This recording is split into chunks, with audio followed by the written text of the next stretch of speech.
یہ پروفیسر نے جواب دیا۔ سورس نے ان کی ذاتی تفصیلات ظاہر نہیں کی ہے۔ مہرونیہ کی کامیابی نے سب کو حیرت سے ڈال دیا۔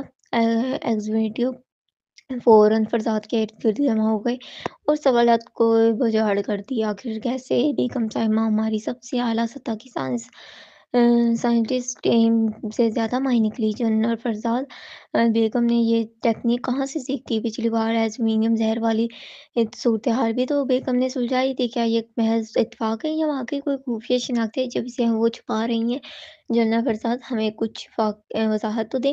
فرزاد کے نینوشش سخت ہو گئی اور اس نے خفگی سے کہا، تم سب مجھ سے ایک جواب مانگ رہی ہو، میں کس سے پوچھوں؟ لیکن بس اس نے کڑک کر کہا، ہم خالص ایلومینیم نکالنے میں کامیاب ہو گئے۔ یہی بڑی بات، یہ بڑی جیت ہے۔ اب سب جا کر آرام کریں۔ جی جنرل، آپ بھی آرام کریں۔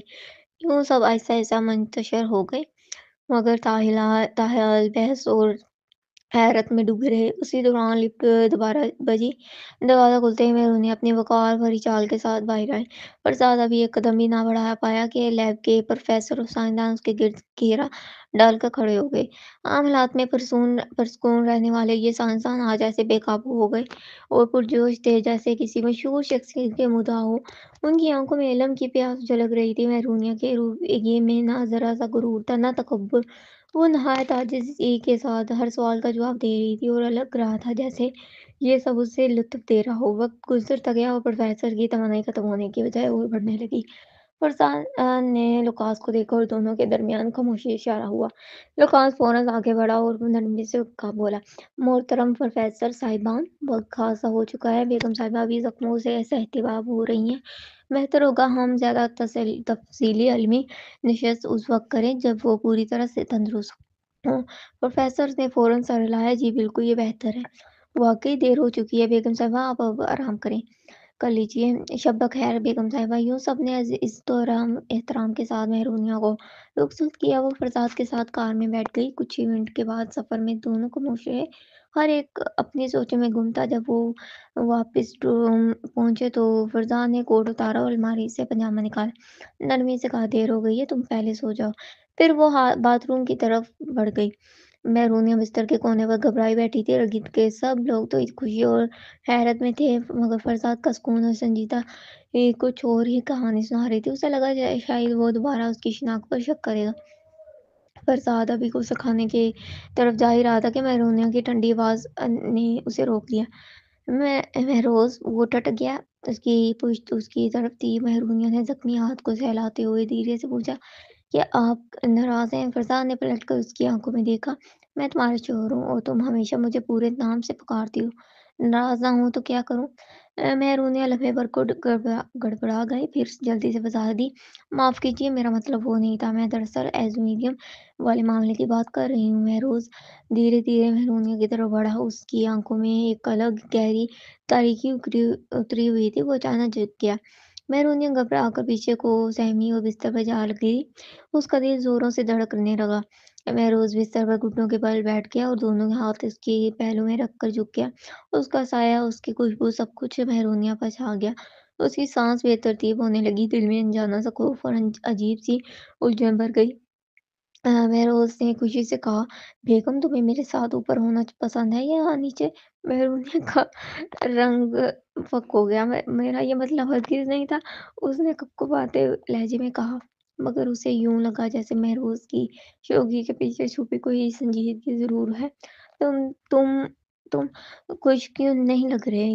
لیب سے نکلنے کے بعد سے تم مجھ سے بات ہی نہیں کر رہے تھے، مہرونیہ نے دھڑکتے دل کے ساتھ پوچھا۔ مہروز نے ہلکی سی مسکراہٹ کے ساتھ کہا، خالص ایلومینیم کی کامیابی استخراج سے نہ صرف میرا یہ بے پناہ پیسہ بچا ہے، بلکہ ہماری ٹیکنالوجی بھی آگے بڑھی ہے۔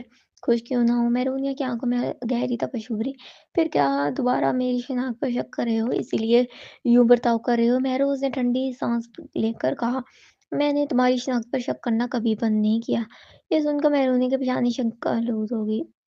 اس نے ناپسندگی سے اسے دیکھا، جیسے اس کی دل کا بھید جاننا چاہتی ہو، مگر مہروز نے نرمی اختیار کی، سوچنا چھوڑ دو، میں ناراض نہیں ہوں، بلکہ بہت پرجوش ہوں، بس تم نے مجھے جو جھٹکا دیا اسے ہضم کرنے کے لیے وقت چاہیے، ٹھیک ہے؟ مہرونیہ نے نرمی میں سر ہلایا، چلو خیر تمہاری سمجھنے کی ضرورت نہیں، سو جاؤ، 1 بج چکا ہے۔ اس نے گھڑی کی طرف اشارہ کیا۔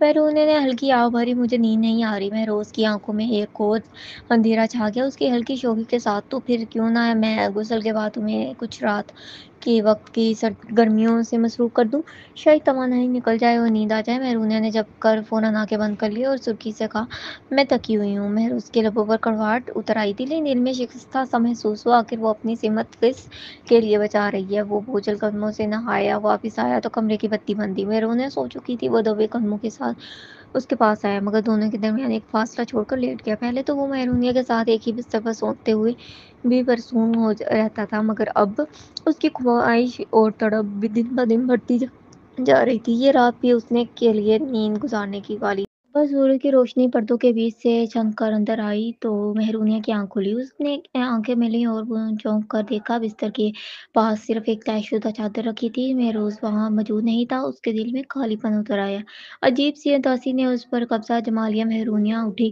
وضو غسل کیا اور کپڑے بدل کر بال کھلے چھوڑتے ہوئے کمرے سے باہر نکل گئی۔ دروازے پر سیلی اس کا انتظار کر رہی تھی۔ سیلی بازو لپیٹے دیوار سے ٹیک لگائے کھڑی تھی، اس کے باوجود سے سختی اور اعتماد جھلک رہا تھا۔ مہرونیہ نے حیرت بھری نگاہ ڈالی۔ سیلی نے طنزیہ مسرات کے ساتھ زبان تڑکائی، کمال ہے، اب تو تم پورے کیمپ کی چرچا بن گئی ہو۔ مہرونیہ نے اس کے جملے کو نظر انداز کرتے ہوئے پرسکون لہجے میں کہا، وہ کمرے میں نہیں ہے، تم جا سکتی ہو۔ سیلی نے طنزیہ ہنسی چھوڑ دی، کس نے کہا میں میر کو ڈھونڈنے آئی ہوں؟ میں تمہارا انتظار کر رہی تھی۔ مہرونیہ کے قدم تھٹک گئے، اس کی آنکھوں میں تعجب ابھرا۔ سیلی اسے ڈھونڈ رہی تھی، یہ یقیناً کسی نئے فریب یا چال کی شروعات تھی۔ مہرونیہ نے سیلی کو سرد نگاہوں سے گھورا، تم چاہتی کیا ہو؟ سیلی نے لاپرواہی سے شانے اچکائے، کچھ نہیں، بس یہ پوچھنا چاہتا تھا کہ تم میر کو کب طلاق دینے کا ارادہ رکھتی ہو۔ مہرونیہ نے پرسکون لہجے میں جواب دیا اور اس کے پاس گزرنے لگی، ہمارا طلاق لینے کا کوئی ارادہ نہیں۔ سیلی نے طنزیہ قہقہ لگایا اور جلدی سے اس کا راستہ روک دیا، کیا تم واقعی سمجھتی ہو کہ تم اس کی قابل ہو؟ ذرا آئینہ دیکھو، تم ہو کون؟ اگر تم میر کے ساتھ نظر آؤ گی تو وہ شرمندہ ہو جائے گا۔ میر کو میں پسند ہوں، تم بس ہمارے رشتے میں بیچ کی رکاوٹ ہو، ایک تیسری عورت۔ مہرونیہ نے ضبط سے اپنا غصہ دبایا اور نرمی سے سمجھایا، 3 سال پہلے دادی نے مہروز کو میرا شوہر بنانے کی بات کی تھی، لیکن اس نے صاف انکار کر دیا تھا اور تمہارے لوٹنے کا انتظار کیا تھا۔ یہ سن کر سیلی کی آنکھوں میں حیرت جھلکی۔ مہرونیہ نے سلسلہ جاری رکھا، تمہارے واپس آنے اور ہماری شادی کے بیچ پورا 1 سال گزر گیا۔ اگر وہ تمہیں پسند کرتا تو اس نے تم سے شادی کیوں نہ کی؟ اس نے کبھی مجھے کیوں نہیں چنا؟ سیلی کی لب کپوا گئے، یہ وہ گڑبڑا گئی۔ مہرونیہ نے اس کی بات کاٹ لی، اسی لیے اس کا تم سے شادی کرنے کا کوئی بھی ارادہ نہیں ہے۔ سیلی غصے سے پیر پٹکتی ہوئی چلائی، بکواس بند کرو۔ مہرونیہ نے دھیمے لہجے میں کہا، اگر وہ تمہیں چاہتا تو کب کا مجھے طلاق دے کر تم سے شادی کر چکا ہوتا۔ سیلی کی دانت چکچکانے لگے۔ اس نے سختی سے پوچھا، کیا اس نے کبھی کہا کہ وہ تمہیں پسند کرتا ہے؟ مہرونیہ کے دل پر خراسی آئی، اس نے سچائی بیان کی، نہیں، وہ چاہتی تھی کہ سیلی بس اس کا پیچھا چھوڑ دے۔ یہ سن کر سیلی کی آنکھوں میں جیت کی چمک ابھری، میں جانتی تھی کوئی مرد باسی کھلونا نہیں چاہتا۔ مہرونیہ نے گہری سانس لی، وہ کیوں اپنی سطح گرا کر ایسی عورت کے ساتھ جھولتی؟ اس سے بات کرنا ہی تھکا دینے والا تھا۔ وہ سیلی کی نظر انداز کرتے ہوئے تیزی سے آگے بڑھی اور لفٹ کی طرف چل دی۔ سیلی بھی پیچھے پیچھے لفٹ میں آ گئی۔ دروازہ بند ہوتے ہی مہرونیہ نے پہلی منزل کا بٹن دبایا اور سیدھی کھڑی ہو کر نیچے جاتے نمبروں پر نظریں جما دی۔ سیلی نے لفٹ کی دیوار سے ٹیک لگا لی، اس کی آنکھوں میں ایک شیطانی چمک ابھری، کہاں جا رہی ہو؟ مہرونیہ خاموش رہی۔ سیلی نے پھر چوٹ کی، کیا تم تنہا رہنے کی عادی نہیں ہو سکتی؟ اس کے لیے باہر جا کر کوئی اور مرد تلاش کرنے نکلی ہو؟ مہرونیہ نے مٹھی بھینچی، زخم کی جلن اس کے ہاتھ میں پھیل گئی تھی۔ اس نے دانت بھینچ کر کہا، سیلی اپنی زبان سنبھالو، حد سے آگے مت بڑھو۔ سیلی نے تیوری چڑھائی اور طنزیہ کہا، میں تو بس سچ کہہ رہی ہوں۔ مہرونیہ کے اندر غصے کی آگ بھڑک اٹھی۔ سیلی ایک بڑے خاندان کی لڑکی تھی، مگر اس میں اداب و تربیت کی کوئی جھلک نہ تھی۔ اس کا تکبر اور بدتمیزی ناقابل برداشت تھا۔ لفٹ کی طرف گھنٹی بجی اور وہ پہلی منزل پر پہنچ گئی۔ مہرونیہ تیزی سے باہر نکلی اور تیز قدموں سے لابی کو پار کرنے لگی۔ اچانک سیلی دوڑ کر اس کے قریب آئی اور اس کا بازو جکڑ لیا۔ وہ جھک کر مہرونیہ کے کان میں کچھ